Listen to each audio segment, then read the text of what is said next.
నమస్తే.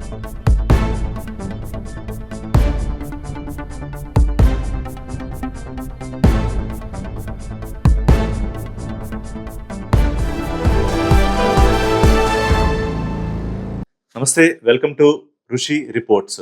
ఋషి రిపోర్ట్స్‌లో ఇవాళ నేను మీతో మాట్లాడబోయే అంశం ప్రస్తుతం సెన్సేషనల్ అంశంగా ఉన్న అంటే ఆంధ్రప్రదేశ్‌కి సంబంధించిన అంశమైనా గూడా తిరుమల తిరుపతి దేవస్థానం సంబంధించి భక్తులు ప్రపంచవ్యాప్తంగా ఉన్న భక్తులు అత్యంత పవిత్రంగా భావించే లడ్డూ ప్రసాదం గురించి జరుగుతున్న వివాదం. అంటే మొదలయ్యి కొన్ని రోజులైంది. అయితే కన్సాలిడేటెడ్‌గా ప్రస్తుతం దీని మీద ఉన్న పరిస్థితి ఏంటి? జరుగుతోన్న ఆరోపణలేంటి?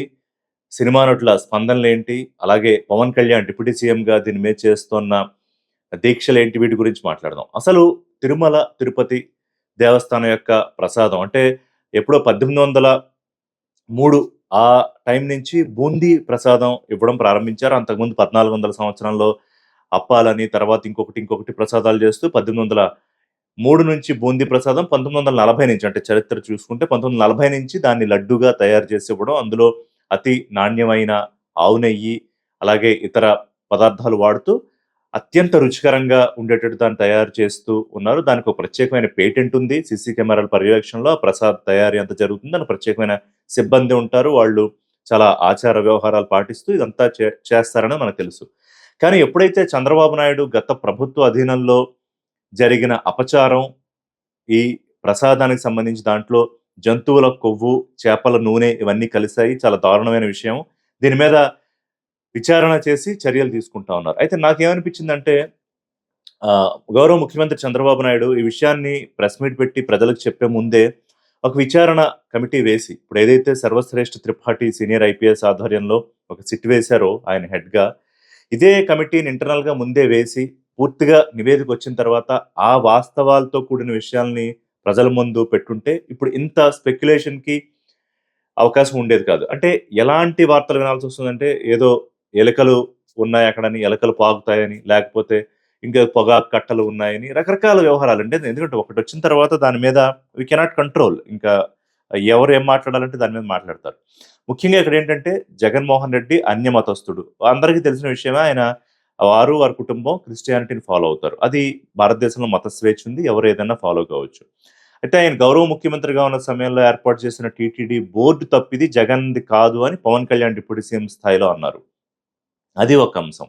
అంశాల వారీగా, ఎపిసోడ్‌ల వారీగా చూసుకుంటే చంద్రబాబు నాయుడు ఇందులో ఆవు నెయ్యి కాదు, యానిమల్ ఫ్యాట్ కలిపారని, ఈవో ఏమో జంతువుల కొవ్వు కాదు, వెజిటబుల్ ఆయిల్ కలిసిందని, తర్వాత కొన్ని ట్యాంకర్‌లు నెయ్యిని వెనక్కి పంపించేశారని, అది 4 అని ఒకళ్ళు చంద్రబాబు నాయుడు, లేదు 2 అనేమో లోకేషు, లేతే ఇంకో నంబర్ అని శ్యామలరావు. వీటిలో ఎందుకింత కన్‌ఫ్యూజన్ అనేది వైసీపీ ఒక ఆరోపణ. అసలు ఈ 100 రోజుల పరిపాలన మొత్తం మీద ప్రజలు ఆగ్రహంతో ఉన్నారు, అసంతృప్తితో ఉన్నారు కాబట్టి డైవర్షన్ పాలిటిక్స్‌లో సిద్ధహస్తుడైన చంద్రబాబు నాయుడు ఇంత పెద్ద అంశాన్ని తీసుకొస్తే అసలు పరిపాలన గురించి మాట్లాడకుండా ఈ అంశం చుట్టూనే తిరుగుతుంది మీడియా, ప్రజలు అంతా అని డైవర్షన్ పాలిటిక్స్ చేస్తున్నారనేది వైసీపీ నేతల ఆరోపణ. గతంలో సీనియర్‌గా ఉన్న ఈ పబ్లిక్ పాలిసీ అడ్వైజర్ కమిటీగా ఉన్న సజ్జల రామకృష్ణారెడ్డి ఆయన నివేదిక గురించి మాట్లాడుతూ ఆయన జూన్ 12న శాంపిల్స్ తీసుకుంటే 23న రిపోర్ట్ వచ్చింది. రిపోర్ట్‌లో జంతు కొవ్వు లేదు అనేది సజ్జలు చెప్తూ ఉన్నారు. మరొక వైసీపీ నాయకులు ఇంకో డేట్లు చెప్తూ ఉన్నారు జూలైలో.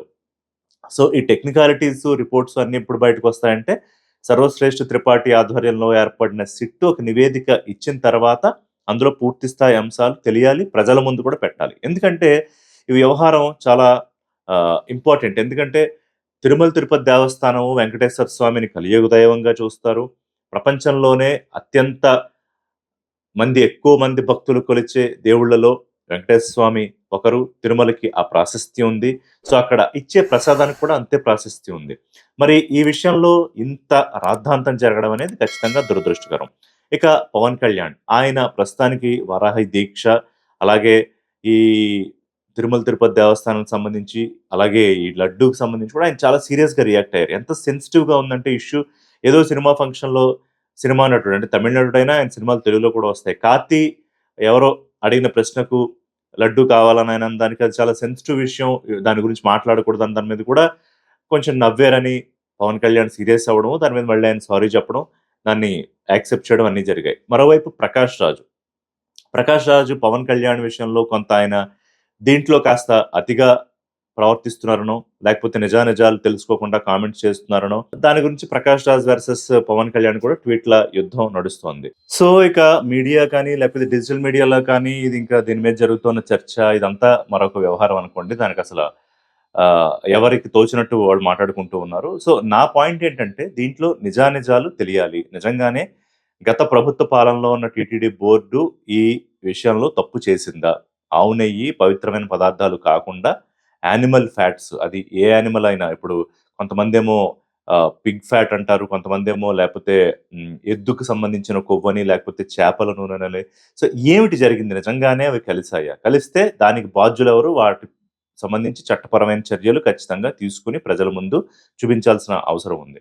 సో, ఇక్కడ అన్య మతస్థులు అనేది ఏ మతానికి సంబంధించిన వాళ్ళైనా అధికారంలోకి రావచ్చు. దానికి తగ్గట్టు ఇప్పుడు టీటీడీకి వెళ్ళాలంటే అన్య మతస్థులైతే డిక్లరేషన్ ఇవ్వాలనేది టీటీడీకి సంబంధించిన రాజ్యాంగంలో ఉన్న వ్యవహారం. అది ఎవరైనా కూడా ఫాలో కావాల్సిందే. ఇప్పుడు జగన్మోహన్ రెడ్డి తిరుమలకి వెళ్తానంటున్నారు.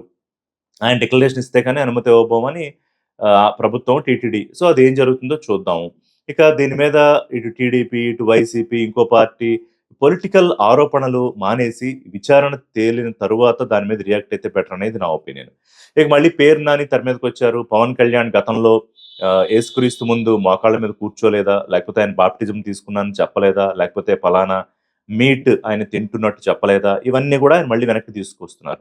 అంటే గతంలో పవన్ కళ్యాణ్ ఏం చెప్పారు? అలాగే వారి ఫ్యామిలీ మీద కూడా కొంతమంది వెళ్తున్నారు. ప్రస్తుతం ఉన్న వారి భార్యది ఏ మతం ఇవన్నీ. అది ప్రైవేట్ వ్యవహారం. ఇప్పుడు ఆయన ఒక రాష్ట్రానికి సంబంధించి ఉప ముఖ్యమంత్రిగా ఉన్నారు. జరిగిన వ్యవహారం ప్రజల మనోభావాలకు సంబంధించింది కాబట్టి దాని మీద ఆయన రియాక్ట్ అవుతున్నారు. ముఖ్యమంత్రి రియాక్ట్ అవుతున్నారు. ఉప ముఖ్యమంత్రిగా పవన్ కళ్యాణ్ కూడా రియాక్ట్ అవుతున్నారు.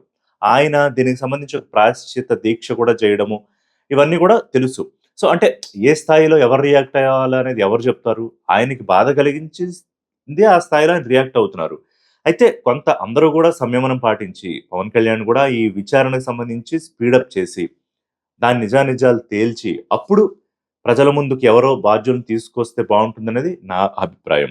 ఎన్‌డీడీబీ రిపోర్ట్‌లో జంతు కొవ్వు కలిసినట్టు తేలిందని ఈవో తిరుమల ఈవో శ్యామలరావు చెప్పారు. మరి అది ఎంతవరకు ఆ రిపోర్టు శాంటిటీ ఉంది? అసలు తిరుపతిలో ల్యాబే లేదు, రిపోర్ట్ ఎలా వచ్చిందనేది వైసీపీ చేస్తోన్న కామెంటు. సో, ఏది నిజము? ఇదంతా కట్టు కదా! అనేదేమో జగన్మోహన్ రెడ్డి అంటున్నారు. తేలిపోతుంది కదా! నిజంగా కట్టు కదా! లేకపోతే చంద్రబాబు నాయుడు డైవర్షన్ పాలిటిక్స్ కోసం ఇదంతా తీసుకొచ్చారా? ఒకవేళ డైవర్షన్ పాలిటిక్స్ అయితే తిరుమల లడ్డు తప్ప వేరే అంశాలు లేవా?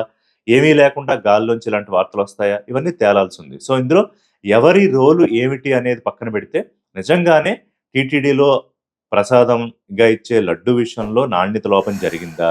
అక్కడ అపచారం జరిగిందా? జరిగితే దానికి బాధ్యులెవరు? ఇవన్నీ కూడా తేలాల్సిన అవసరం కనిపిస్తోంది. ఉద్దేశపూర్వకంగా జగన్ అన్యమతస్థుడు కాబట్టి హిందువుల మనోభావాలను దెబ్బతీయడానికి ఈ ప్రసాదాన్ని కల్తీ చేయమని చెప్పారా? నేనైతే అలా చేస్తారని అనుకోవట్లేదు. ఒకవేళ నిజంగా అలా తేలుంటే దానికి బాధ్యులెవరో, ఏ స్థాయి వారైనా చర్యలు తీసుకోవాల్సిందే. అందులో ఏమి మరో ఆలోచన లేదు. ఎందుకంటే ఇది కోట్లాది మంది భక్తులు దర్శించుకునే ఒక గొప్ప పుణ్యక్షేత్రం. వారు చాలా పవిత్రంగా భావించే ప్రసాదానికి సంబంధించిన అంశం కాబట్టి, ఇందులో ఎలాంటి అరమరికలు లేకుండా ఎవరైతే బాధ్యులో వారి మీద కఠిన చర్యలు తీసుకోవాల్సిందే. ఇది 'ఋషి రిపోర్ట్స్'. మరో అంశంతో మళ్ళీ కలుద్దాం. నమస్కారం.